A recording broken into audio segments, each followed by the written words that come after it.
नमस्कार प्रिय विद्यार्थियों।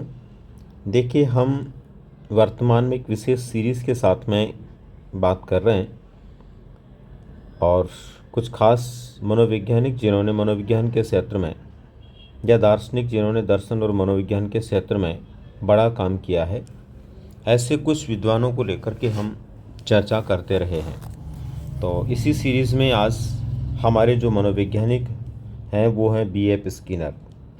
दोस्तों, B.F. स्किनर का मनोविज्ञान में एक बड़ा नाम है और 20वीं सदी के मनोवैज्ञानिकों में यदि B.F. स्किनर को स्मरण नहीं किया जाए तो एक प्रकार से मनोविज्ञान के लिए बहुत बड़ी क्षति होगी, क्योंकि मनोविज्ञान में एक नई धारा की शुरुआत करने वाले और शिक्षण अधिगम प्रक्रिया के क्षेत्र में एक नई विचारधारा को स्थापित करने वाले इस अमेरिकी विद्वान ने 20 मार्च 1904 में अमेरिका में जन्म लिया।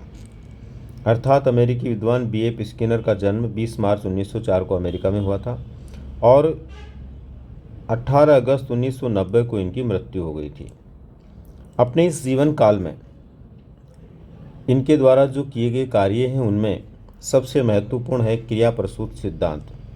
क्रिया प्रसूत सिद्धांत के जनक जो है B.F. स्किनर है, जो अपने आप में अधिगम के सिद्धांतों में एक विशेष छाप रखता है, विशेष छवि रखता है और पहले से प्रचलित स्टिमुलस रेस्पॉन्स विचारधारा को बदलते हुए रेस्पॉन्स स्टिमुलस विचारधारा को पैदा करने वाला ये सिद्धांत है। B.F. स्किनर के बारे में खास तौर पर हमें जो ध्यान में रखना चाहिए उनमें विशेष बात है, अमेरिका की प्रसिद्ध हार्वर्ड यूनिवर्सिटी में मनोविज्ञान के प्रोफेसर थे। यानी इनका संबंध किससे था, तो अमेरिका की हार्वर्ड यूनिवर्सिटी है उसमें मनोविज्ञान के प्रोफेसर के रूप में ये जुड़े हुए थे।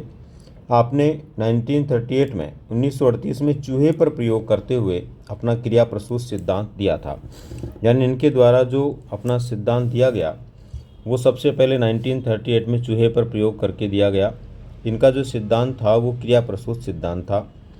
मित्रों, इनकी क्रिया प्रसूत सिद्धांत को और भी कई नामों से जाना जाता है। इसे सक्रिय अनुबंध कहा जाता है, इसे साधनात्मक अनुबंध कहा जाता है, इसे नैमित्तिक अनुबंध कहा जाता है, इसे कार्यात्मक प्रतिबद्धता और RS थ्योरी के नाम से भी जाना जाता है।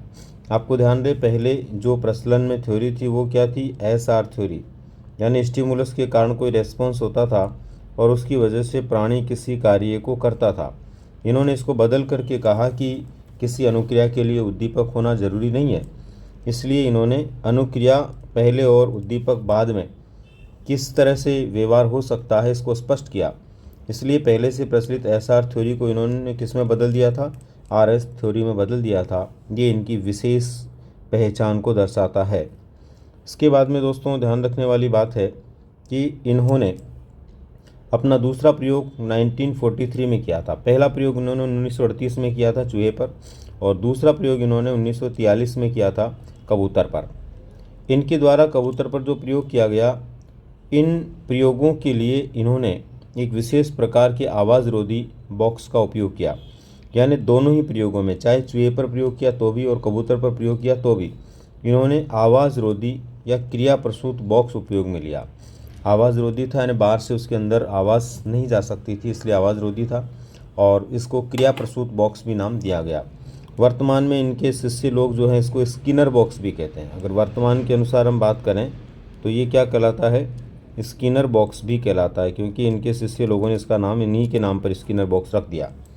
दोस्तों, B.F. स्किनर ने ऐच्छिक अनुक्रियाओं के घटित होने का अध्ययन किया था। इन्होंने कहा था कि ऐच्छिक जो अनुक्रियाएं होती है वो किस प्रकार से घटित होती है उसका अध्ययन इन्होंने किया और कहा कि जो प्राणी के द्वारा अपने पर्यावरण में सक्रिय होने पर घटित होती है, यानी ऐच्छिक अनुक्रियाएं जिनका घटनाक्रम डिपेंडेंट होता है उस प्राणी के द्वारा अपने पर्यावरण में सक्रिय रहना, इसलिए इनका सिद्धांत सक्रिय अनुबंध कहलाता है। इनके सिद्धांत के अपन ने अभी बहुत सारे नाम देखे, तो उनमें से एक नाम था सक्रिय अनुबंध। सक्रिय अनुबंध क्यों कहलाता है, क्योंकि ऐच्छिक अनुक्रियाओं के घटित होने का अध्ययन इन्होंने करते हुए कहा कि जो प्राणी के द्वारा अपने पर्यावरण में सक्रिय होने पर घटित होती है वे क्रियाएं ऐच्छिक अनुक्रियाएं होती है और इनके सिद्धांत में कहा गया कि जितना प्राणी सक्रिय होगा उतना ही ये इस प्रकार की गतिविधियां या घटनाएं घटित होंगी। इसके आधार पर इनके सिद्धांत को सक्रिय अनुबंध का सिद्धांत भी कहा जाता है। इसके बाद में देखिए, इनके द्वारा कुछ खास पुस्तकें लिखी गई, इनके नाम भी ध्यान रहें तो बहुत अच्छी बात है। इन्होंने जो पुस्तकें लिखी उनमें प्रमुख पुस्तकें हैं द बिहेवियर ऑफ ऑर्गेनिज्म।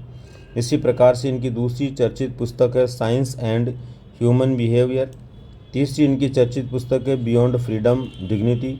और एक और इनकी प्रसिद्ध पुस्तक है अबाउट बिहेवियर। हालांकि दोस्तों इनके अलावा भी कुछ पुस्तकें इनके द्वारा लिखी गई है। यहाँ पर मैंने उन पुस्तकों को विशेष रूप से सम्मिलित किया है जो बड़ी चर्चित है और विभिन्न परीक्षाओं में इनके बारे में पूछा जा चुका है। नेक्स्ट है दोस्तों, इनके द्वारा पुनर्बलन श्रृंखला दी गई। पुनर्बलन श्रृंखला के अंदर इन्होंने जो है ऋणात्मक धनात्मक पुनर्बलन की बात करी, इन्होंने प्राथमिक द्वितीयक पुनर्बलन की बात करी, इन्होंने पुनर्बलन के अंदर जो है उस तरह के पुनर्बलन को भी स्थान दिया जिसमें आंशिक और सतत पुनर्बलन के रूप में हम जानते हैं। आंशिक पुनर्बलन के भी इन्होंने अलग अलग प्रकार के नाम और किस किस तरह से वो हो सकते हैं वो बताएं। तो इस तरह से पुनर्बलन की एक बड़ी श्रृंखला इन्होंने दी।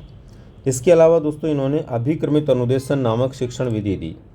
अभिक्रमित अनुदेशन जो विचार इनका बहुत चर्चित विचार है, पुनर्बलन श्रृंखला भी इनकी चर्चित है। इन्होंने शेपिंग और टोकन इकोनॉमी इनसे संबंधित विचार भी दिए। शेपिंग का मतलब होता है एक बालक के व्यवहार को आकार देने के लिए उसके वांछनीय व्यवहार को पुनर्बलन प्रदान करते हुए उसे एक विशेष प्रकार का आकार प्रदान करना।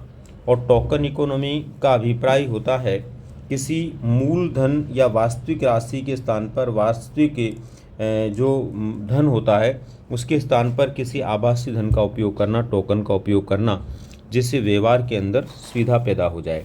इस तरह का होता है उसको टोकन इकोनॉमी कहते हैं। लेकिन इन्होंने इसका उपयोग बालकों के लिए किया कि बालकों को हम किसी प्रकार का लालच देने की जगह टोकन इकोनॉमी का उपयोग करें, जिससे कि बालक जो है उस टोकन इकोनॉमी के बल पर बिना किसी लालच के न सिर्फ कार्य करेगा बल्कि उसके प्रति उसका सकारात्मक भाव भी पैदा होगा। तो इस तरह से इन्होंने जो है शेपिंग, टोकन इकोनॉमी, पुनर्बलन श्रृंखला, अभिक्रमित अनुदेशन जैसे चर्चित विचारों पर काम किया।